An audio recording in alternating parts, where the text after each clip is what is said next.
Salam waras, parah dan sangat memuakkan sekali. Dinasti Presiden Joko Widodo tamak dan kemaruk dengan kekuasaan. Kalau kita flashback bagaimana perjalanan Presiden Joko Widodo diawali dari menjadi wali kota Solo dan di periode keduanya tidak selesai, melompat ke Jakarta menjadi calon gubernur DKI Jakarta, lalu kemudian terpilih. Belum selesai jadi gubernur DKI Jakarta, lompat lagi menjadi calon presiden Republik Indonesia, kemudian terpilih, bahkan sampai 2 periode. Lalu, setelah menjadi presiden, kita melihat bagaimana anaknya juga menjadi wali kota Solo, yaitu Gibran Rakabuming Raka.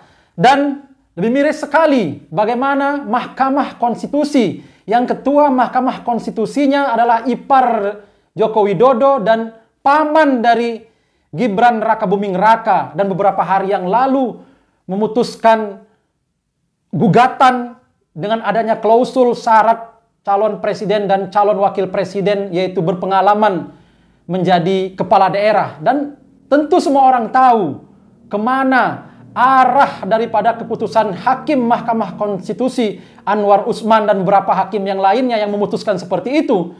Dan ini menguntungkan bagi Gibran Rakabuming Raka yang kemudian sudah malam hari ini diputuskan oleh Prabowo Subianto mendampinginya di kontestasi Pilpres 2024 yang akan datang.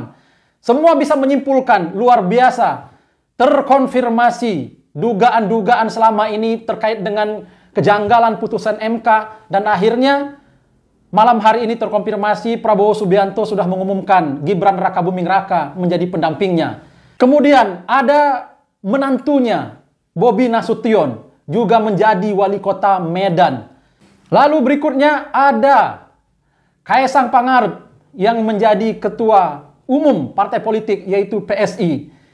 Ini sangat parah sekali, sangat memalukan dan memuakkan bagaimana kita sebagai rakyat dipertontonkan oleh dinasti Presiden Joko Widodo ini.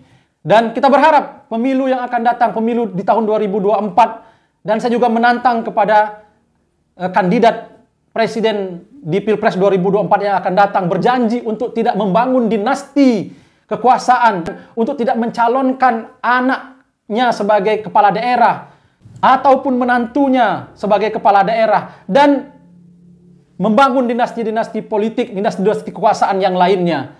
Dan jika ada kandidat presiden yang berani terang-terangan menyampaikan tidak akan membangun dinasti politiknya, dinasti kekuasaannya, tidak akan mencalonkan anaknya, menantunya menjadi kepala daerah, tentu ini harus kita apresiasi. Mudah-mudahan kita mendapatkan pemimpin yang memberikan teladan, tidak menggunakan kesempatannya sebagai presiden yang berkuasa untuk membangun dinasti politiknya. Dan ini tentu menjadi evaluasi bagi rakyat Indonesia. Bagaimana periode pertama, periode kedua Presiden Joko Widodo yang hampir habis masa jabatannya ini, tentu menjadi evaluasi untuk menentukan presiden di 2024 yang akan datang. Pilihlah berdasarkan hati nurani, pilihlah yang kemudian bisa membawa negara ini lebih sejahtera dan maju lagi. Salam waras, assalamualaikum warahmatullahi wabarakatuh.